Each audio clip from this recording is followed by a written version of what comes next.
옛날 옛적 회양 땅에 정성문이라는 양반이 살고 있었습니다. 그의 가문은 한때 승지까지 배출해낸 유서 깊은 가문으로 회양 땅에서 그의 가문을 모르는 사람은 단 한 명도 없을 정도였지요. 이에 성문 또한 당연히 유명 인사였습니다. 아이고, 저기 정씨가 지나가시는구만. 그런데 양반이면 뒷짐지고 느긋하게 가야지. 왜 종종걸음으로 가신대? 주인나리한테 꾸지람이라도 들을까봐 그러시나. 이 사람이 또 시작이네. 정씨 좀 그만 놀려. 흥, 이 양반이면 뭐해? 20년을 남의 집 머슴살이나 하며 살고 있는데. 한때 승지를 배출했던 가문도 세월 앞에선 속절없었습니다. 그 영광도 전부 옛말일 뿐 지금은 몰락한 지 오래였으니 성문이는 나이 30이 넘도록 장가도 가지 못하고 남의 집 허드레실이나 하며 살아가고 있었지요. 하지만 그는 그런 제 삶에 불평 한 번 없이 무던히 살아갔습니다. 그것은 모두 돌아가신 어머니의 유언 덕분이었지요. 아들아, 세상을 원망치 말거라. 세상이 잔혹해 보여도 결국 세상은 내가 만들어가는 것이란다. 모든 건 내 마음과 손길이 닿는 대로 흘러갈 것이니 지나간 것에 연연하지 말고 내 할 일을 하며 살아가거라. 그러면 언젠간 세상도 너를 알아보게 될 게다. 이에 성문이는 제 신분을 내세우지도 않고 굳은 일도 마다하지 않으며 열심히 살아갔습니다. 심지어 자신과 신분이 다른 머슴들과도 잘 어울렸으니 그에겐 친한 친구 둘이 있었지요. 아이고, 어르신. 어찌 이리 늦게 오십니까? 어르신이 한술 떼실 때까지 기다리느라 아직 식사도 못하고 있었습니다요.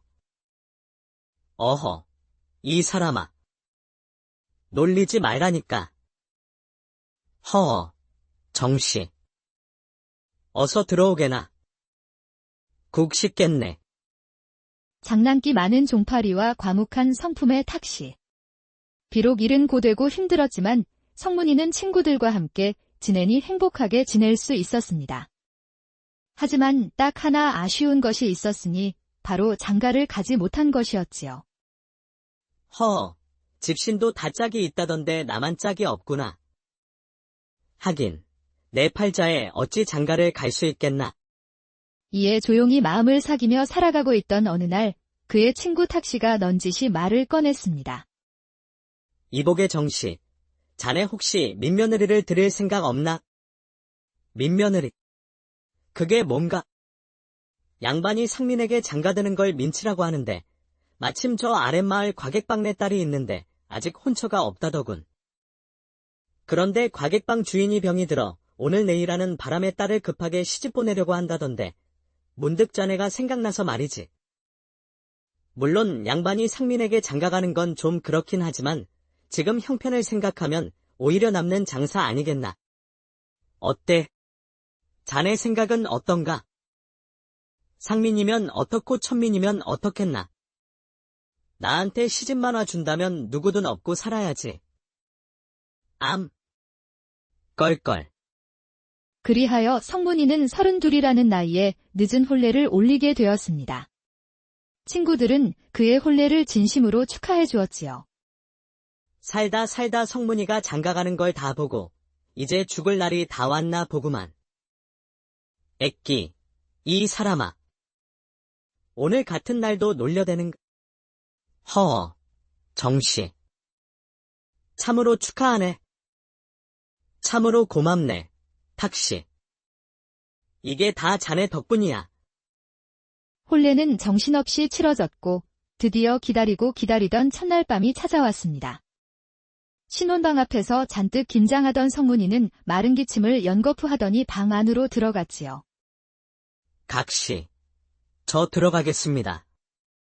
문을 열자 희미하게 흔들리는 호롱불 앞에 연지곤지를 찍은 각씨가 조용히 앉아 있었습니다. 그 아리따운 모습에 긴장한 성문이는 뚝딱거리며 그녀의 앞에 앉았지요. 불을 끌까요? 아, 아니다. 우선 술을 좀 먹는 게 좋을 것 같기도 하고. 아니, 그런데 여기에 뭐가? 그러던 중 성문이는 각씨의 옷에 무언가 묻어있는 것을 발견했습니다. 이에 자기도 모르게 손을 뻗는데 무슨 일인지 각 씨는 꿈쩍도 하지 않았지요. 아이쿠, 혹시나 오해하지 마십시오. 제가 뭘 하려던 게 아니라 여기 뭐가 묻어서 말이죠. 그런데 각 씨는 참 대범하십니다. 제 손이 이리 다가가는데 피하지도 않으시고. 그리고 이내 성문이는 각 씨의 얼굴을 올려다보았습니다. 그런데 그 순간 그는 깜짝 놀라고 말았지요. 아리따운 각 씨의 눈이 허옇게 멀어 있었기 때문이었습니다. 아니, 각 씨. 혹시 눈이 안 보이십니까? 예, 서방님. 저는 태어날 적부터 앞을 보지 못하는 소경입니다. 이는 중매를 보신 분께 이미 말씀드렸었는데 모르고 계셨단 말입니까? 제 각 씨가 소경이었다는 사실에 성문이는 적잖이 놀랐습니다. 하지만 저보다 더 놀랐을 각 씨를 생각해 애써 아무렇지도 않은 척 말했지요. 하하, 아닙니다. 알고 있었는데 제가 잠시 깜빡했군요. 그나저나 태어날 적부터 눈이 보이지 않으셨다니 참으로 힘드셨겠습니다. 아닙니다. 가졌던 걸 잃게 된 것이라면 모를까, 처음부터 가져본 적이 없으니 저는 무엇이 힘든지 모르겠더군요. 오히려 보고 싶지 않은 걸 보지 않을 수도 있으니 보이는 이보다 마음이 편할 때도 있지요. 이야기를 나누다 보니 각 씨는 눈이 멀기만 했을 뿐 오히려 자신보다 더 많은 걸 알고 있는 깊은 사람이었습니다. 이에 성문이는 그녀에게 마음을 열고 더욱 많은 이야기를 나누었으니 두 사람은 그렇게 이야기꽃을 피우며 첫날 밤을 보냈지요. 그렇게 성문이의 신혼생활이 시작되었습니다. 앞이 보이지 않는 각 씨와 사는 일이 쉽지만은 않았으나 시간이 지나자 서로 익숙해진 그들은 마치 원래부터 부부였던 듯 그 누구보다 행복하게 잘 지냈지요. 더군다나 각 씨는 앞이 보이지 않는다는 것이 믿기지 않을 만큼 야무지고 손재주도 좋으니 성문이는 살도 오르고 말끔해지기까지 했습니다. 아이고, 우리 성문이 포동포동 살 오른 것 좀 봐라. 근데 임마, 새 신랑은 살이 빠져야 하는 거 아니야? 그런데 왜 너는 살이 찌는 게야? 이 사람아, 남사스러운 소리 좀 작작하게. 그나저나 정씨, 지난날 그 대각시 눈이 안 보인다는 사실을 나는 정말 몰랐네. 정말 미안하네. 미안하기는. 자네 덕분에 이리 귀한 각시를 얻었으니 자네에게 밥이라도 한번 사야 할 판이구만. 고맙네, 탁씨. 허허. 그렇게 사랑하는 각 씨와 둘도 없는 친구들과 함께 지내는 요즘은 성문이의 인생에서 최고의 나날들이었습니다. 그러나 세상은 그의 평온한 삶을 오래 두고 보지 않았으니 어느 날 큰일이 벌어지고 말았지요. 불이야. 불.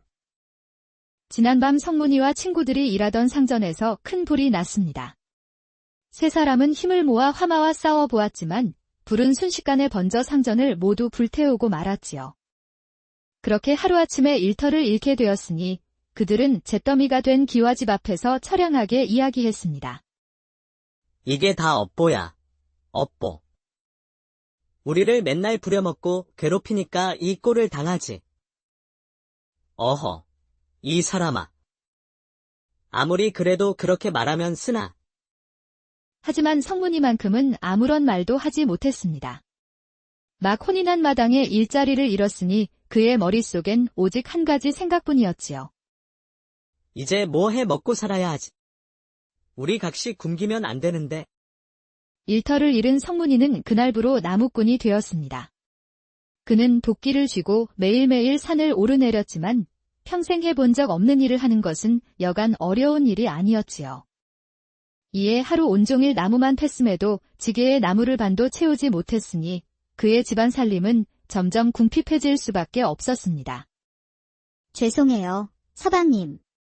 오늘은 먹을 게 고구마밖에 없습니다. 죄송하기는요. 제가 고구마를 얼마나 좋아하는데요. 그것보다 우리 부인, 오늘도 고생 많으셨죠. 밤도 추운데 어서 한 입 드시지요. 그러던 어느 날 성문이는 여느 날과 같이 도끼를 쥐고 산에 오르려 했습니다. 그런데 갑자기 부인이 나와 말했지요. 서방님, 아이고, 우리 부인. 왜 그러십니까? 서방님, 혹시 산에 올라가셔서 칠껍질 한 묶음씩만 캐 오실 수 있으신가요? 땅이 얼기 전까지만 좀 부탁드릴게요. 칡을요. 칡을 캐려면 고생 좀 할 텐데. 허허. 알겠습니다. 우리 마님 명령이면 뭐든 따라야지요. 나무를 패랴, 칡을 캐랴, 안 그래도 힘든 와중 일이 늘어났으니 성문이는 걱정이 되었습니다. 하지만 그는 흔쾌히 부인의 청을 들어주었지요. 그렇게 성문이가 칡을 캐다 준 지도 어느덧 석 달이 지났습니다. 몸에 상처가 더 늘어가고 귀가 시간은 점점 늦어졌지만 성문이는 불평 한마디 없이 매일같이 칡을 캐왔지요. 그러던 어느 날 성문이가 여느 날과 같이 칡을 캐고 집에 돌아왔습니다. 다녀왔습니다. 부인. 그러곤 저녁상을 기다리고 있으니 부인이 곧 상을 들고 들어왔지요. 고생 많으셨습니다. 서방님. 이에 성문이가 수저를 들려는데 이게 무슨 일인가요? 상엔 식사는 없고 왼종이와 책 한 권이 올려져 있었습니다. 아니, 이게 무엇입니까? 부인. 서방님, 지난 석 달간 제가 왜 칡을 캐 달라 했는지 아십니까? 바로 칡으로 종이를 만들기 위함이었습니다. 칡껍질을 말리고 두들기면 종이가 되지요. 그러니 서방님은 이것으로 공부를 하셔야 합니다. 예. 공부라니요. 서방님은 원래 양반 출신이 아니시렵니까? 서방님이 마땅히 하셨어야 하는 일을 이제야 시작하시는 것뿐이지요. 공부하실 종이는 제가 만들어 드리겠습니다. 또한 이 종이를 가져다 팔면 입에 풀칠하고 살 정도는 될 수 있겠지요. 앞으로 일은 제가 할 터이니 서방님은 이제 돕기 말고 붓을 뜨시지요. 그날부로 성문이는 글 공부를 시작하게 되었습니다. 산에 올라야 할 시간에 책상 앞에 앉았고 도끼 대신 붓을 들어 공부를 하게 되었지요. 이 사람아, 소가 풀을 먹어야지. 고기를 먹으면 쓰나. 그러다 체한다고. 허허. 너무 그러지 말게. 제 딸에 열심히 노력하는데 어찌 그러나. 하지만 성문이는 그 어떤 조롱에도 아랑곳하지 않았습니다. 부인의 내조를 받으며 그저 글을 읽고 또 쓰는 것에만 몰두할 뿐이었지요. 공자왈, 군자는 자기 자신에게서 잘못을 찾고 소인은 남에게서 잘못을 찾는다. 시간은 빠르게 흘러 어느덧 3년이 지났습니다. 성문이는 여느 날과 같이 책상에 앉아 글을 읽고 있었지요. 그런데 그때 친구들이 그를 찾아왔습니다. 이복의 성문이. 이제 그만 놀러 가세. 이복의, 그리 이름을 부르면 쓰나. 이제 참봉 어르신이라고 불러야지. 세상에 이게 무슨 일인가요? 긴 세월 각시의 내조 덕에 열심히 공부한 성문이는 마침내 과거에 급제하게 되었습니다. 그 덕에 그는 참봉의 자리에 오르게 되었지요. 비록 참봉은 종 구품의 낮은 직책이었지만 각시 덕에 그 자리에 오른 성문이는 그저 행복하기만 했습니다. 허, 그래. 곧 나가네. 부인, 다녀오겠소이다. 성문이의 직책은 바로 능을 관리하는 능참봉이었습니다. 죽은 선왕이 잠든 능을 살피고 제사를 보필하는 자리로 비록 크지 않은 벼슬이었지만 그는 맡은 바 일에 최선을 다했지요. 또한 그는 종팔과 탁시를 불러 능지기로서 자신과 함께 일을 하게 해주었으니 그는 친구들과 다시 일을 할 수 있는 것만으로도 무척 행복했습니다. 그런데 요 근래 근심이 하나 생겼으니 바로 선왕의 제삿날이 불과 보름 앞으로 다가왔기 때문이었지요. 이에 제사 준비로 여념이 없던 어느 날 궁에서 중요한 손님이 찾아왔습니다. 능참봉 계시는가? 아이고, 여기 있습니다. 그는 바로 임금님의 어지를 전하러 온 어사였습니다. 그는 서신을 펼치더니 무언가를 건네며 말했지요. 능참봉 정신은 들으라. 전하께서 보름 후 제사를 위해 명나라 사신이 선물로 준 은그릇을 친히 내려주셨다. 보름 후 전하께서 이곳에 행차하시어 이 은그릇으로 제사를 올릴 예정이시니 이를 잘 간수하도록 하거라. 예, 소신이 목숨 바쳐 이 물건을 간수하겠나이다. 그날 이후 성문이는 은그릇을 목숨처럼 중히 관리하였습니다. 매일 아침 산에서 물을 떠와 정성껏 닦아주는 것은 물론 혹시나 누가 훔쳐갈까 비단보에 돌돌 말아 괴짝 안에 넣어 제 방에 고이 모셔뒀지요. 그렇게 시간은 흘러 어느덧 제사를 일주일 앞둔 어느 날이었습니다. 성문이는 그날도 여느 날처럼 아침 일찍 약수를 길어와 은그릇을 닦아주고자 괴짝을 열었지요. 그런데 이게 무슨 일인가요? 상자 안에 있어야 할 은그릇은 온데간데 없이 사라지고 없었습니다. 어제까지만 해도 분명 이 자리에 있었는데. 이에 놀란 성문이는 곧바로 능지기들을 불러 모아 물었지요. 혹시 어제 누가 이 방에 다녀갔는가? 예. 그 방에는 저희 모두 드나들었지요. 무슨 일 있으십니까? 여기에 놓아둔 전하께서 하사하신 은그릇이 없어졌네? 예. 아이고, 이걸 어쩐데. 그 귀한 물건을. 그나저나 저희를 의심하시는 건 아니죠. 저희는 정말 모릅니다. 그건 참봉 어르신께서 관리하셨잖아요. 성문이가 모든 일꾼들에게 물었지만 그들은 모두 모른다고 하였습니다. 이에 능지기들의 방부터 곳간까지 모조리 뒤져보았지만 은그릇은 어디에서도 찾을 수 없었지요. 시간은 속절없이 흘러 어느덧 제사를 사흘 앞둔 날이 되었습니다. 하지만 아직까지도 은그릇은 나오지 않았지요. 이에 성문이는 차마방에 들어가지도 못한 채 마루 끝에 주저앉아 한숨을 쉬고 있었습니다. 전하께서 주신 귀한 그릇을 잃어버리다니. 제사 때까지 그릇을 찾지 못하면 이 참봉 자리에서 쫓겨나는 정도가 아니라 목이 날아갈지도 모를 일인데. 내가 없으면 우리 부인은 어쩌지? 그런데 그 무렵 성문이의 머릿속을 가득 채운 생각이 하나 있었습니다. 바로 종파리에 대한 생각이었지요. 내가 은그릇을 방 안괴짝 속에 넣어둔 걸 아는 사람은 종파리와 탁시 2명뿐인데. 조용한 성격의 탁시가 그럴 리는 없고, 종파리는 예전부터 투덜거리는 일이 잦고 또 나를 자주 무시하곤 했었지. 게다가 요즘은 내가 잘 나간다고 괜히 험담하는 눈치였는데 혹시 질투심에 훔쳐간 게 아닐까? 하지만 뚜렷한 증거도 없는 상황.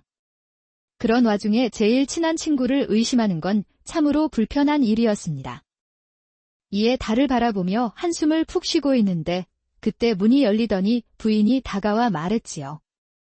서방님, 마음이 무거우시지요?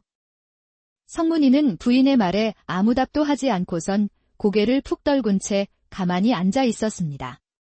그러자 부인이 그의 손을 잡으며 말했지요. 서방님, 당신의 착한 마음을 더럽히지 마세요. 누군가를 미워하면 그 마음에 스스로 갇히는 것이랍니다. 누구를 의심하는 마음이 생기거든 행동을 보세요. 사람이 어떤지를 알려면 말이 아니라 행동을 봐야 해요. 아내의 말에 성문이는 고개를 들었습니다. 그러곤 어리둥절한 표정으로 아내를 바라보는데 그녀가 미소 지으며 말을 이었지요. 제가 서방님께 도움을 드리고자 합니다. 이리 하시면 물건을 찾으실 수 있으실 겁니다. 그러더니 그의 귀에 무언가 속삭였습니다. 다음 날 아침 성문이는 해가 뜨기도 전에 집을 나섰습니다. 그러곤 온종일 모습을 보이지 않더니 날이 어스름해질 무렵이 되어서야 집으로 돌아왔지요. 그는 집에 돌아오자마자 능지기들을 모두 불러 모았습니다. 내가 자네들을 왜 불렀는지 아는가? 무슨 일이시래요? 혹시 은그릇 찾으셨어요? 그건 아니고 대신 내가 신통한 것을 하나 얻었네? 그러더니 무언가를 내밀었지요. 이건 산두꺼비일세. 이 두꺼비는 영특해서 죄지은 자가 앞에 서기만 하면 그 손가락을 문다더군. 이에 내 은그릇을 가져간 범인을 잡기 위해 오늘 하루 빌려오게 되었네? 거참. 네, 그간 아무 말 안 하고 참고 있었는데 자네 정말 너무한 거 아닌가? 우리가 정말 그걸 훔쳐왔다고 생각하는 게야. 맞습니다. 저희는 정말 몰라요. 그래, 정씨. 진정 좀 하게. 우리가 가져갔다는 증거도 없는데 어찌. 오늘 저녁 식사 마치고 다들 이 방에 모이게. 그릇을 집어간 사람이 우리 중에 있다면 이 두꺼비가 밝혀줄 걸세. 이래야 우리도 서로 더 이상 의심하지 않고 지낼 수 있지 않겠는가? 능지기들은 억울해하는 것도 잠시, 이내 고개를 끄덕였습니다. 다들 누가 범인인지 속으로 가늠만 하던 터였으니 차라리 속 시원히 밝혀지길 바라는 이들도 있었으니까요. 잠시 후 시간이 되자 능지기들은 하나둘 성문이의 방문 앞으로 모였습니다. 참봉나리, 들어가겠습니다요. 이윽고 문이 열리자 희미하게 흔들리는 호롱불 앞에 성문이가 조용히 앉아 있었습니다. 그리고 방 한가운데에는 천이 덮여있는 큰 동이 하나가 놓여 있었지요. 다들 왔구만. 그래, 어서 앉으시게. 성문이는 동이를 가리키며 말했습니다. 여기 있는 동이 안에는 아까 전 말한 산두꺼비가 들어있다네. 만약 두꺼비에게 물리는 자가 있으면 그 자가 바로 그릇을 가져간 사람일 테니 차례대로 이 안에 손가락을 넣어보면 범인을 알게 되겠지. 그럼 내가 먼저 넣겠네? 성문이는 바람을 후 불어 호롱불을 껐습니다. 방 안에 순식간에 어둠이 내려앉자 성문이는 천을 걷어내고선 천천히 손가락을 동이 속에 넣었지요. 자, 그럼 다음은 자네 차례일세. 예, 넣었습니다요. 그럼 다음은 종파리. 넣었어. 탁시, 자네 차례일세. 넣었습니다. 그 뒤로도 성문이는 능지기들의 이름을 하나씩 불렀습니다. 사람들은 조심스레 손가락을 동이 속에 넣었지요. 이윽고 모든 이들의 이름이 호명되자 이제 방 안에서는 어떤 소리도 들리지 않았습니다. 어찌나 조용한지 사람들의 심장 소리까지 들릴 정도였지요. 모두 넣었는가? 예, 모두 넣었습니다. 그렇다면 이제 손을 빼고 불을 켜게. 그러자 사람들은 다시 불을 밝혔습니다. 방 안이 환히 밝아지자 사람들의 표정 또한 밝아졌지요. 여기 있는 사람 모두 빠짐없이 동이에 손을 넣었건만 물린 자가 아무도 없는 걸 보니 아무래도 우리들 중엔 범인이 없는 것 같구먼. 내가 괜한 의심을 했네. 미안하네, 모두들. 거참, 저희는 아니라고 몇 번을 말씀드렸지 않습니까? 그러니까 말이야. 괜히 의심만 하고 말이지. 그러지들 말게. 참봉 어른도 다 뜻이 있어서 그러신 게지.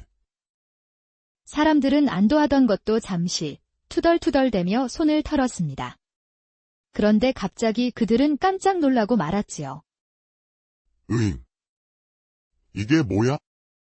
내 손이 왜 이래? 이게 무슨 일인가요? 사람들의 손가락은 모두 검은 비드로 물들어 있었습니다. 이게 무슨 일이래? 잠깐만, 이 손가락은 저 동이 안에 넣었던 손가락인데. 설마 저 안에 손을 넣어서 그런 건가?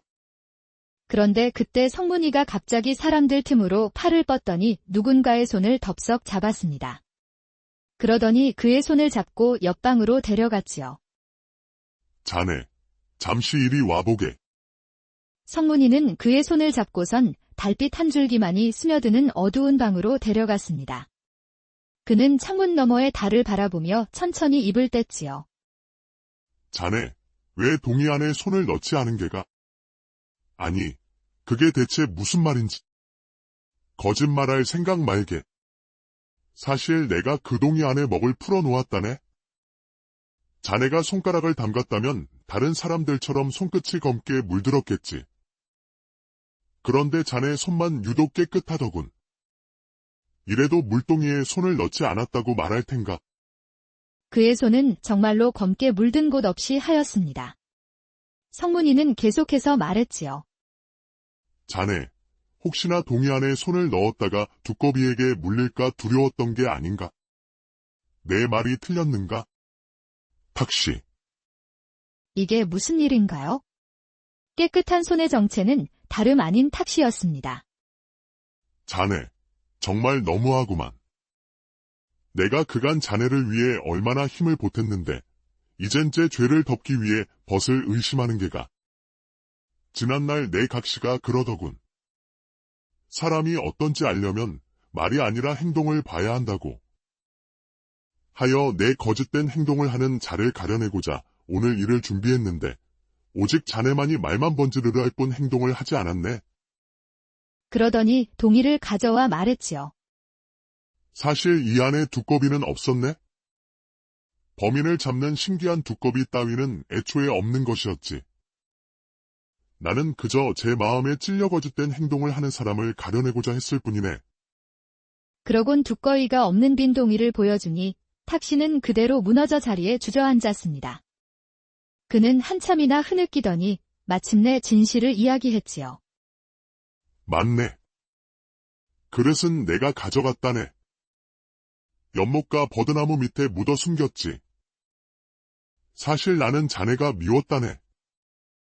나는 몰락한 양반 집안의 자식이라네. 하지만 양반이라고 해도 변두리에 이름 없는 집안일 뿐이었지. 또한 몰락한 지 오래되어 살면서 양반 대접을 받고 살아간 적이 없었네. 하지만 그렇다 해도 내 출신은 이 비참한 삶을 살아가게 해주는 힘이었네. 자미를 하고 천한 자들과 어울리면서도 나는 스스로 다르다고 여겼지. 그런데 자네를 만나고 내 세상은 흔들리기 시작했네. 자네는 나보다 훨씬 대단한 가문 출신임에도 불구하고 머슴들 앞에서 체면 한번 세우려 하지 않았어. 게다가 자네는 하루하루 살아가기도 힘든 이 끔찍한 삶을 아무렇지 않다는 듯 견뎌냈지. 그 모습이 너무도 싫었던 나는 일부러 자네에게 눈이 먼 각시를 소개시켜줬네? 그쯤 되면 자네가 좌절할 줄 알았으니까. 하지만 자네는 좌절하기는커녕 오히려 더 밝아졌더군. 그러더니 결국 과거에까지 급제해 이제는 임금님께 칭찬까지 받게 생겼으니 나는 차마 그걸 더는 볼 수 없었네? 그래서 그 은그릇을 숨겼던 것이네. 정말 미안하네. 흑. 성문이는 말없이 탁시를 바라보다 천천히 고개를 끄덕였습니다. 그리고 이내 뱉은 말은 추궁이 아닌 마음속 깊은 진심이었지요. 내가 무엇보다 안타까운 것은 그동안 자네를 진심으로 믿었다는 걸세. 이렇게 은그릇은 다시 찾게 되었지만 그보다 더 귀한 것은 잃게 되었구만. 그 말을 마치고 성문이는 달빛이 환히 비추는 방 밖으로 나갔습니다. 탁시는 그런 성문이를 바라보며 어두운 방 안에서 눈물을 흘렸지요. 미안하네. 정말 미안해. 성문이는 마침내 잃어버린 은그릇을 되찾게 되었습니다. 탁시가 말한 곳에서 은그릇을 꺼낸 그는 그릇을 정갈이 닦아천에 싸고 조심히 보관해 두었지요. 그리고 마침내 선왕의 제삿날이 밝아왔습니다. 임금님은 직접 회양까지 행차하셨고 성문이는 은그릇을 사용해 제사 준비를 무사히 마칠 수 있었지요. 제사를 마친 임금님은 성문이를 따로 불러 칭찬했지요. 자네 덕분에 이번 제사를 무사히 잘 치를 수 있었네. 더군다나 은그릇 관리를 어찌나 잘했던지 티끌 하나 묻어있지 않더군. 자네 같은 인재는 이런 변방에 있어서는 아니 될 것 같군. 이번 기회에 나를 따라 한양으로 오게나. 성은이 만극하옵니다. 전하. 성문이는 그 자리에 엎드려 고개를 조아렸습니다. 임금님을 따라 한양에 간다니 말인즉 이제 고생은 끝이 나고 행복한 일만 남았다는 뜻이었지요. 그러나 그는 숙였던 고개를 차마 들어 올리지 못했습니다. 그러더니 이내 고개를 푹 숙인 채 못다 한 말을 꺼내었지요.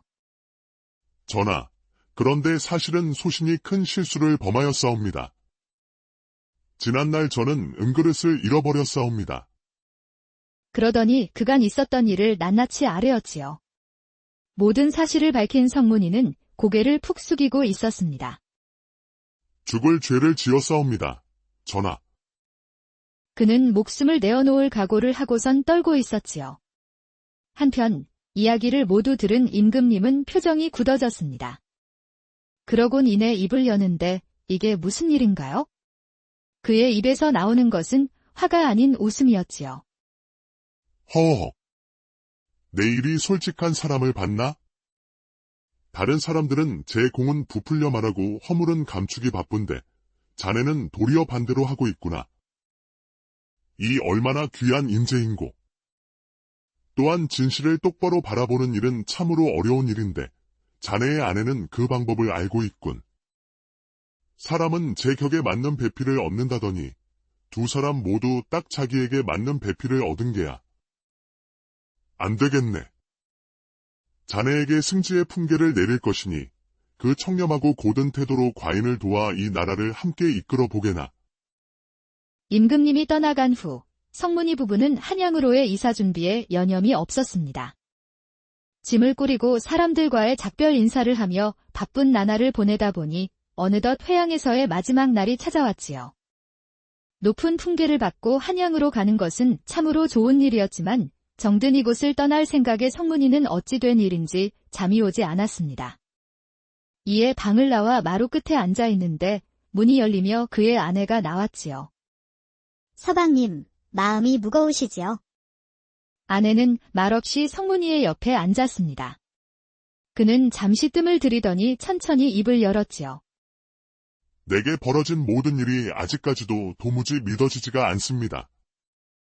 다만 한 가지 확실한 건 부인이 없었다면 나는 그릇된 판단을 하고 말았을 거란 것이지요. 참으로 고맙습니다.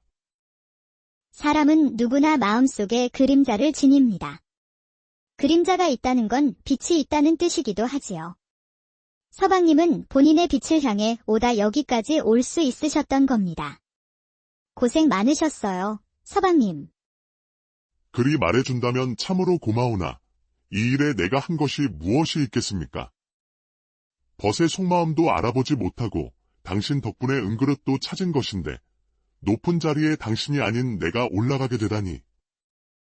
나는 아무래도 잘해내지 못할 것 같습니다. 서방님, 저는 눈이 멀어 앞이 보이지 않습니다. 그러나 보지 못하니 오히려 마음을 읽게도 되더군요. 그리고 서방님은 저와 비슷한 사람입니다. 보이는 것에 연연하지 않고 그저 자신의 길을 꿋꿋이 걸어오신 분이시지요. 그러니 걱정하지 마세요. 서방님은 반드시 잘해내실 겁니다. 어머니도 그러셨죠? 세상을 원망치 말아라. 세상은 내가 만들어 가는 것이다. 지나간 것에 연연하지 말고 내 할 일을 하며 살아가거라. 예, 맞습니다. 서방님께서 그 말씀을 지키며 살아오셨기에 지금 이 자리까지 올 수 있었던 거예요. 그러니 걱정 마세요. 서방님은 어떤 일이 닥쳐와도 잘해내실 수 있으니까요. 그렇게 두 사람은 서로의 손을 꼭 잡고 다시 방 안으로 들어갔지요. 다음 날 아침, 성문이는 해가 뜨기 전부터 일어났습니다. 그러곤 어딘가로 향했지요. 이보게, 종파리, 집에 있는가? 그곳은 바로 종파리의 집이었습니다. 아이고, 우리 참복나리, 아니 승지 어르신이신가? 종파리는 여느 때처럼 유쾌하게 성문이를 반겨주었습니다. 성문이는 그에게 다가가 말했지요. 사실 지난날 은그릇이 사라졌을 때 범인이 자네가 아닐까 생각했었네. 나의 제일 친한 벗을 의심했던 것이지. 정말 미안하네. 내 자네를 볼 면목이 없구만. 하! 친구 사이에 뭐 그런 일쯤이야. 그래도 솔직히 말해줘서 고맙네? 그래, 버디란 이렇게 잘못하기도 하지만 솔직하기도 하고 또 서로 보듬어 주기도 하는 것 아니겠나. 껄껄. 종파리, 정말 고맙네. 내 자네를 평생 잊지 않겠네? 작별 인사를 마친 그는 다시금 길을 나섰지요. 그렇게 한참을 걸어가는데 성문이는 문득 마을 한가운데에 멈춰 섰습니다. 그러더니 뒤를 돌아보며 말했지요. 이복의 탁시. 괜찮으니 그냥 나오게. 그러자 나무 뒤에 숨어있던 탁시가 쭈뼛쭈뼛 나왔습니다. 그는 민망한 표정으로 다가오더니 이내 고개를 숙이며 말했지요. 성문이, 내가 정말 미안하네. 무어라 말하든 내 잘못이 없어지진 않겠지만 그래도 자네가 떠나기 전에 제대로 사과하고 싶었네. 정말 미안하네. 성문이는 그런 탁씨를 빤히 바라보았습니다. 그러다 이내 말했지요. 원래 가장 가까운 사이일수록 질투도 나고 미움도 생기는 법이지. 하지만 그것도 결국 애정이 있어 그런 것 아니겠나. 버디란 미워도 하지만 보듬어 주기도 하는 것이니 이제 우리 서로 그만 미워하세. 앞으로는 웃으며 지내세나. 그러곤 손을 턱 내미니 탁씨는 눈물을 흘리며 그의 손을 잡았습니다. 그렇게 성문이는 회양의 모든 인연과 작별을 나눈 뒤 한양을 향해 발걸음을 옮겼습니다. 그가 마을을 나서자 마을 사람들과 친구들이 모두 나와 성문이 부부를 배웅했지요. 성문이. 그곳에서도 잘 사시게. 몸 건강히 잘 지내야 하네. 성문이는 고개를 숙여 옛날 옛적 회양 땅에 정성문이라는 양반이 살고 있었습니다. 그의 가문은 한때 승지까지 배출해낸 유서 깊은 가문으로 회양 땅에서 그의 가문을 모르는 사람은 단 한 명도 없을 정도였지요. 이에 성문 또한 당연히 유명 인사였습니다. 아이고, 저기 정씨가 지나가시는구만. 그런데 양반이면 뒷짐지고 느긋하게 가야지. 왜 종종걸음으로 가신대? 주인나리한테 꾸지람이라도 들을까봐 그러시나. 이 사람이 또 시작이네. 정씨 좀 그만 놀려. 이 양반이면 뭐해? 20년을 남의 집 머슴살이나 하며 살고 있는데. 한때 승지를 배출했던 가문도 세월 앞에선 속절없었습니다. 그 영광도 전부 옛말일 뿐 지금은 몰락한 지 오래였으니 성문이는 나이 30이 넘도록 장가도 가지 못하고 남의 집 허드레실이나 하며 살아가고 있었지요. 하지만 그는 그런 제 삶에 불평 한 번 없이 무던히 살아갔습니다. 그것은 모두 돌아가신 어머니의 유언 덕분이었지요. 아들아, 세상을 원망치 말거라. 세상이 잔혹해 보여도 결국 세상은 내가 만들어가는 것이란다. 모든 건 내 마음과 손길이 닿는 대로 흘러갈 것이니 지나간 것에 연연하지 말고 내 할 일을 하며 살아가거라. 그러면 언젠간 세상도 너를 알아보게 될 게다. 이에 성문이는 제 신분을 내세우지도 않고 굳은 일도 마다하지 않으며 열심히 살아갔습니다. 심지어 자신과 신분이 다른 머슴들과도 잘 어울렸으니 그에겐 친한 친구 둘이 있었지요. 아이고, 어르신. 어찌 이리 늦게 오십니까? 어르신이 한술 뜨실 때까지 기다리느라 아직 식사도 못하고 있었습니다요. 어허, 이 사람아. 놀리지 말라니까. 허어, 정씨. 어서 들어오게나. 국 식겠네. 장난기 많은 종파리와 과묵한 성품의 탁씨. 비록 일은 고되고 힘들었지만 성문이는 친구들과 함께 지내니 행복하게 지낼 수 있었습니다. 하지만 딱 하나 아쉬운 것이 있었으니 바로 장가를 가지 못한 것이었지요. 허, 집신도 다 짝이 있다던데 나만 짝이 없구나. 하긴, 내 팔자에 어찌 장가를 갈 수 있겠나. 이에 조용히 마음을 사귀며 살아가고 있던 어느 날 그의 친구 탁씨가 넌지시 말을 꺼냈습니다. 이복의 정씨, 자네 혹시 민며느리를 들일 생각 없나? 민며느리. 그게 뭔가? 양반이 상민에게 장가드는 걸 민치라고 하는데 마침 저 아랫마을 과객방네 딸이 있는데 아직 혼처가 없다더군. 그런데 과객방 주인이 병이 들어 오늘 내일 하는 바람의 딸을 급하게 시집 보내려고 한다던데 문득 자네가 생각나서 말이지. 물론 양반이 상민에게 장가가는 건 좀 그렇긴 하지만 지금 형편을 생각하면 오히려 남는 장사 아니겠나. 어때? 자네 생각은 어떤가? 상민이면 어떻고 천민이면 어떻겠나. 나한테 시집만 와준다면 누구든 업고 살아야지. 암. 껄껄. 그리하여 성문이는 32이라는 나이에 늦은 혼례를 올리게 되었습니다. 친구들은 그의 혼례를 진심으로 축하해 주었지요. 살다 성문이가 장가가는 걸 다 보고 이제 죽을 날이 다 왔나 보구만. 애끼, 이 사람아. 오늘 같은 날도 놀려대는 허, 정씨. 참으로 축하하네. 참으로 고맙네, 탁씨.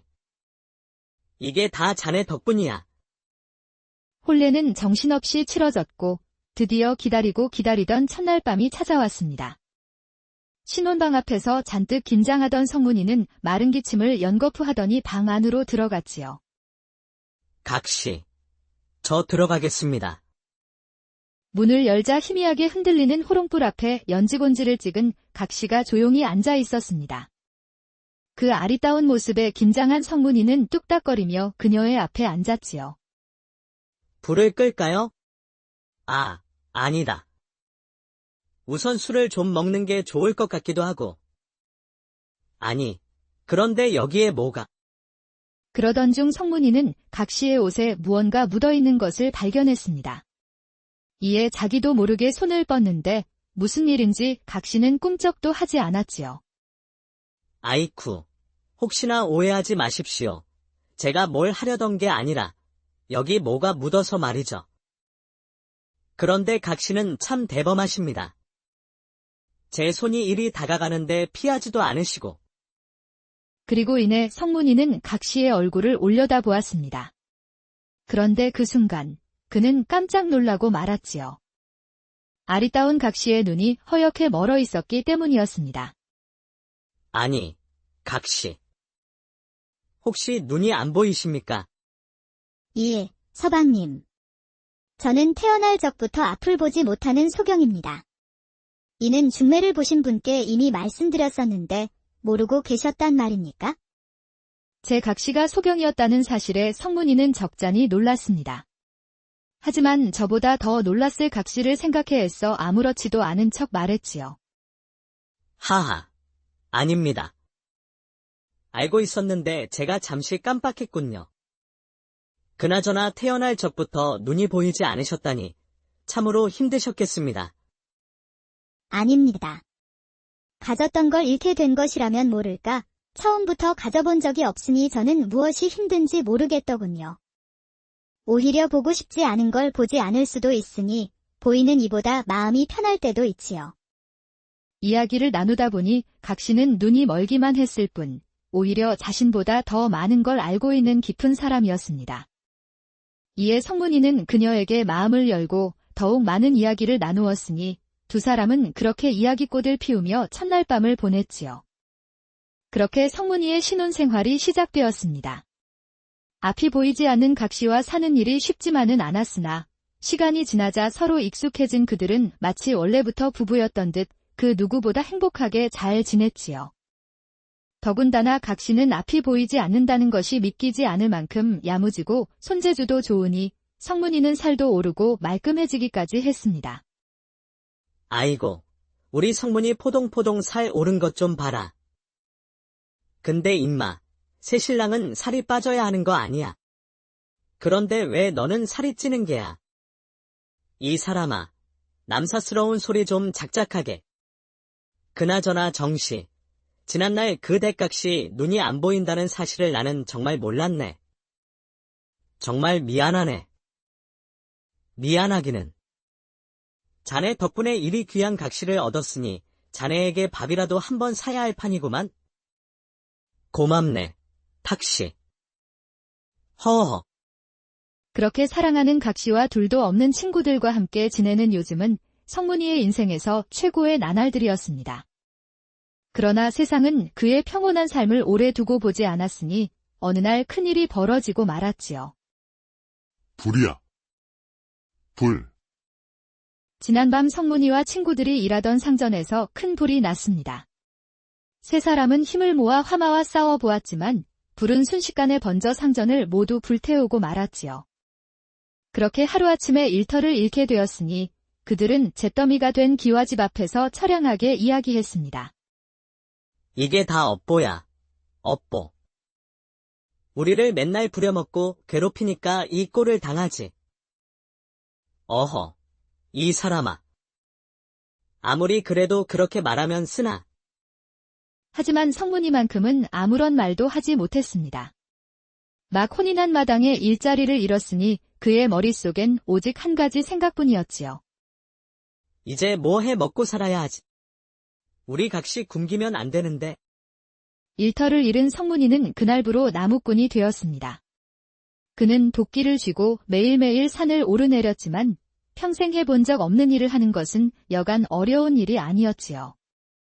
이에 하루 온종일 나무만 팼음에도 지게의 나무를 반도 채우지 못했으니 그의 집안 살림은 점점 궁핍해질 수밖에 없었습니다.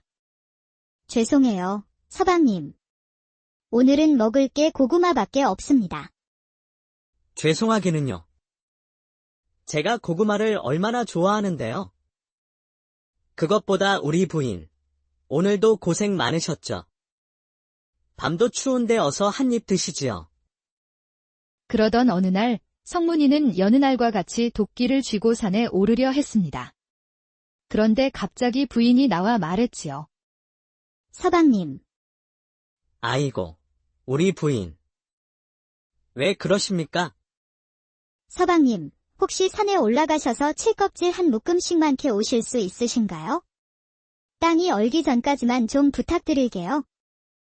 칡을요. 칡을 캐려면 고생 좀 할 텐데. 허허. 알겠습니다. 우리 마님 명령이면 뭐든 따라야지요. 나무를 패랴, 칡을 캐랴, 안 그래도 힘든 와중 일이 늘어났으니 성문이는 걱정이 되었습니다. 하지만 그는 흔쾌히 부인의 청을 들어주었지요. 그렇게 성문이가 칡을 캐다 준 지도 어느덧 석 달이 지났습니다. 몸에 상처가 더 늘어가고 귀가 시간은 점점 늦어졌지만 성문이는 불평 한마디 없이 매일같이 칡을 캐왔지요. 그러던 어느 날 성문이가 여느 날과 같이 칡을 캐고 집에 돌아왔습니다. 다녀왔습니다. 부인. 그러곤 저녁상을 기다리고 있으니 부인이 곧 상을 들고 들어왔지요. 고생 많으셨습니다, 서방님. 이에 성문이가 수저를 들렸는데 이게 무슨 일인가요? 상엔 식사는 없고 왼종이와 책 한 권이 올려져 있었습니다. 아니, 이게 무엇입니까? 부인. 서방님, 지난 석 달간 제가 왜 칡을 캐 달라 했는지 아십니까? 바로 칡으로 종이를 만들기 위함이었습니다. 칡껍질을 말리고 두들기면 종이가 되지요. 그러니 서방님은 이것으로 공부를 하셔야 합니다. 예. 공부라니요. 서방님은 원래 양반 출신이 아니시렵니까? 서방님이 마땅히 하셨어야 하는 일을 이제야 시작하시는 것뿐이지요. 공부하실 종이는 제가 만들어 드리겠습니다. 또한 이 종이를 가져다 팔면 입에 풀칠하고 살 정도는 될 수 있겠지요. 앞으로 일은 제가 할 터이니 서방님은 이제 돕기 말고 붓을 뜨시지요. 그날부로 성문이는 글 공부를 시작하게 되었습니다.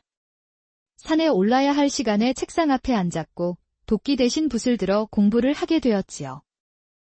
이 사람아, 소가 풀을 먹어야지. 고기를 먹으면 쓰나. 그러다 체한다고. 허허. 너무 그러지 말게. 제 딸에 열심히 노력하는데 어찌 그러나. 하지만 성문이는 그 어떤 조롱에도 아랑곳하지 않았습니다. 부인의 내조를 받으며 그저 글을 읽고 또 쓰는 것에만 몰두할 뿐이었지요. 공자왈, 군자는 자기 자신에게서 잘못을 찾고 소인은 남에게서 잘못을 찾는다. 시간은 빠르게 흘러 어느덧 3년이 지났습니다. 성문이는 여느 날과 같이 책상에 앉아 글을 읽고 있었지요. 그런데 그때 친구들이 그를 찾아왔습니다. 이복의 성문이.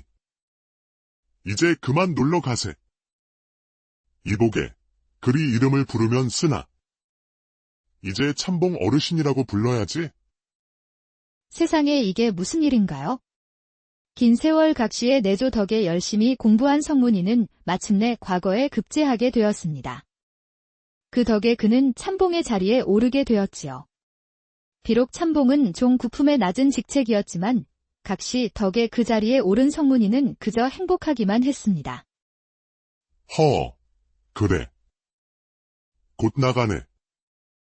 부인, 다녀오겠소이다. 성문이의 직책은 바로 능을 관리하는 능참봉이었습니다. 죽은 선왕이 잠든 능을 살피고 제사를 보필하는 자리로 비록 크지 않은 벼슬이었지만 그는 맡은 바 일에 최선을 다했지요. 또한 그는 종팔과 탁시를 불러 능지기로서 자신과 함께 일을 하게 해주었으니 그는 친구들과 다시 일을 할 수 있는 것만으로도 무척 행복했습니다. 그런데 요 근래 근심이 하나 생겼으니 바로 선왕의 제삿날이 불과 보름 앞으로 다가왔기 때문이었지요. 이에 제사 준비로 여념이 없던 어느 날 궁에서 중요한 손님이 찾아왔습니다. 능참봉 계시는가? 아이고, 여기 있습니다. 그는 바로 임금님의 어지를 전하러 온 어사였습니다. 그는 서신을 펼치더니 무언가를 건네며 말했지요. 능참봉 정신은 들으라. 전하께서 보름 후 제사를 위해 명나라 사신이 선물로 준 은그릇을 친히 내려주셨다. 보름 후 전하께서 이곳에 행차하시어 이 은그릇으로 제사를 올릴 예정이시니 이를 잘 간수하도록 하거라. 예, 소신이 목숨 바쳐 이 물건을 간수하겠나이다. 그날 이후 성문이는 은그릇을 목숨처럼 중히 관리하였습니다. 매일 아침 산에서 물을 떠와 정성껏 닦아주는 것은 물론 혹시나 누가 훔쳐갈까 비단보에 돌돌 말아 괴짝 안에 넣어 제 방에 고이 모셔뒀지요. 그렇게 시간은 흘러 어느덧 제사를 일주일 앞둔 어느 날이었습니다. 성문이는 그날도 여느 날처럼 아침 일찍 약수를 길어와 은그릇을 닦아주고자 괴짝을 열었지요. 그런데 이게 무슨 일인가요? 상자 안에 있어야 할 은그릇은 온데간데 없이 사라지고 없었습니다. 어제까지만 해도 분명 이 자리에 있었는데. 이에 놀란 성문이는 곧바로 능지기들을 불러 모아 물었지요. 혹시 어제 누가 이 방에 다녀갔는가? 예. 그 방에는 저희 모두 드나들었지요. 무슨 일 있으십니까? 여기에 놓아둔 전하께서 하사하신 은그릇이 없어졌네? 예. 아이고, 이걸 어쩐데. 그 귀한 물건을. 그나저나 저희를 의심하시는 건 아니죠. 저희는 정말 모릅니다. 그건 참봉 어르신께서 관리하셨잖아요. 성문이가 모든 일꾼들에게 물었지만 그들은 모두 모른다고 하였습니다. 이에 능지기들의 방부터 곳간까지 모조리 뒤져보았지만 은그릇은 어디에서도 찾을 수 없었지요. 시간은 속절없이 흘러 어느덧 제사를 사흘 앞둔 날이 되었습니다. 하지만 아직까지도 은그릇은 나오지 않았지요. 이에 성문이는 차마방에 들어가지도 못한 채 마루 끝에 주저앉아 한숨을 쉬고 있었습니다. 전하께서 주신 귀한 그릇을 잃어버리다니. 제사 때까지 그릇을 찾지 못하면 이 참봉 자리에서 쫓겨나는 정도가 아니라 목이 날아갈지도 모를 일인데. 내가 없으면 우리 부인은 어쩌지? 그런데 그 무렵 성문이의 머릿속을 가득 채운 생각이 하나 있었습니다. 바로 종파리에 대한 생각이었지요. 내가 은그릇을 방 안괴짝 속에 넣어둔 걸 아는 사람은 종파리와 탁시 2명뿐인데. 조용한 성격의 탁시가 그럴 리는 없고, 종파리는 예전부터 투덜거리는 일이 잦고 또 나를 자주 무시하곤 했었지. 게다가 요즘은 내가 잘나간다고 괜히 험담하는 눈치였는데 혹시 질투심에 훔쳐간 게 아닐까? 하지만 뚜렷한 증거도 없는 상황. 그런 와중에 제일 친한 친구를 의심하는 건 참으로 불편한 일이었습니다. 이에 달을 바라보며 한숨을 푹 쉬고 있는데 그때 문이 열리더니 부인이 다가와 말했지요. 서방님, 마음이 무거우시지요? 성문이는 부인의 말에 아무 답도 하지 않고선 고개를 푹 떨군 채 가만히 앉아 있었습니다. 그러자 부인이 그의 손을 잡으며 말했지요. 서방님, 당신의 착한 마음을 더럽히지 마세요. 누군가를 미워하면 그 마음에 스스로 갇히는 것이랍니다. 누구를 의심하는 마음이 생기거든 행동을 보세요. 사람이 어떤지를 알려면 말이 아니라 행동을 봐야 해요. 아내의 말에 성문이는 고개를 들었습니다. 그러곤 어리둥절한 표정으로 아내를 바라보는데 그녀가 미소 지으며 말을 이었지요. 제가 서방님께 도움을 드리고자 합니다. 이리 하시면 물건을 찾으실 수 있으실 겁니다. 그러더니 그의 귀에 무언가 속삭였습니다. 다음 날 아침, 성문이는 해가 뜨기도 전에 집을 나섰습니다. 그러곤 온종일 모습을 보이지 않더니 날이 어스름해질 무렵이 되어서야 집으로 돌아왔지요. 그는 집에 돌아오자마자 능지기들을 모두 불러 모았습니다. 내가 자네들을 왜 불렀는지 아는가? 무슨 일이시래요? 혹시 은그릇 찾으셨어요? 그건 아니고 대신 내가 신통한 것을 하나 얻었네? 그러더니 무언가를 내밀었지요. 이건 산두꺼비일세. 이 두꺼비는 영특해서 죄지은 자가 앞에 서기만 하면 그 손가락을 문다더군. 이에 내 은그릇을 가져간 범인을 잡기 위해 오늘 하루 빌려오게 되었네? 거참. 네, 그간 아무 말 안 하고 참고 있었는데 자네 정말 너무한 거 아닌가? 우리가 정말 그걸 훔쳐왔다고 생각하는 게야. 맞습니다. 저희는 정말 몰라요. 그래, 정씨. 진정 좀 하게. 우리가 가져갔다는 증거도 없는데 어찌... 오늘 저녁 식사 마치고 다들 이 방에 모이게. 그릇을 집어간 사람이 우리 중에 있다면 이 두꺼비가 밝혀줄 걸세. 이래야 우리도 서로 더 이상 의심하지 않고 지낼 수 있지 않겠는가? 능지기들은 억울해하는 것도 잠시, 이내 고개를 끄덕였습니다. 다들 누가 범인인지 속으로 가늠만 하던 터였으니 차라리 속 시원히 밝혀지길 바라는 이들도 있었으니까요. 잠시 후 시간이 되자 능지기들은 하나둘 성문이의 방문 앞으로 모였습니다. 참복날이 들어가겠습니다요. 이윽고 문이 열리자 희미하게 흔들리는 호롱불 앞에 성문이가 조용히 앉아 있었습니다. 그리고 방 한가운데에는 천이 덮여있는 큰 동이 하나가 놓여 있었지요. 다들 왔구만. 그래, 어서 앉으시게. 성문이는 동이를 가리키며 말했습니다. 여기 있는 동이 안에는 아까 전 말한 산두꺼비가 들어있다네. 만약 두꺼비에게 물리는 자가 있으면 그 자가 바로 그릇을 가져간 사람일 테니 차례대로 이 안에 손가락을 넣어보면 범인을 알게 되겠지. 그럼 내가 먼저 넣겠네? 성문이는 바람을 후 불어 호롱불을 껐습니다. 방 안에 순식간에 어둠이 내려앉자 성문이는 천을 걷어내고선 천천히 손가락을 동이 속에 넣었지요. 자, 그럼 다음은 자네 차례일세. 예, 넣었습니다요. 그럼 다음은 종파리. 넣었어. 탁시, 자네 차례일세. 넣었습니다. 그 뒤로도 성문이는 능지기들의 이름을 하나씩 불렀습니다. 사람들은 조심스레 손가락을 동이 속에 넣었지요. 이윽고 모든 이들의 이름이 호명되자 이제 방 안에서는 어떤 소리도 들리지 않았습니다. 어찌나 조용한지 사람들의 심장 소리까지 들릴 정도였지요. 모두 넣었는가? 예, 모두 넣었습니다. 그렇다면 이제 손을 빼고 불을 켜게. 그러자 사람들은 다시 불을 밝혔습니다. 방 안이 환히 밝아지자 사람들의 표정 또한 밝아졌지요. 여기 있는 사람 모두 빠짐없이 동이에 손을 넣었건만 물린 자가 아무도 없는 걸 보니 아무래도 우리들 중엔 범인이 없는 것 같구먼. 내가 괜한 의심을 했네. 미안하네, 모두들. 거참, 저희는 아니라고 몇 번을 말씀드렸지 않습니까? 그러니까 말이야. 괜히 의심만 하고 말이지. 그러지들 말게. 참봉 어른도 다 뜻이 있어서 그러신 게지. 사람들은 안도하던 것도 잠시 투덜투덜대며 손을 털었습니다. 그런데 갑자기 그들은 깜짝 놀라고 말았지요. 으잉. 이게 뭐야? 내 손이 왜 이래? 이게 무슨 일인가요? 사람들의 손가락은 모두 검은 비드로 물들어 있었습니다. 이게 무슨 일이래? 잠깐만, 이 손가락은 저 동이 안에 넣었던 손가락인데.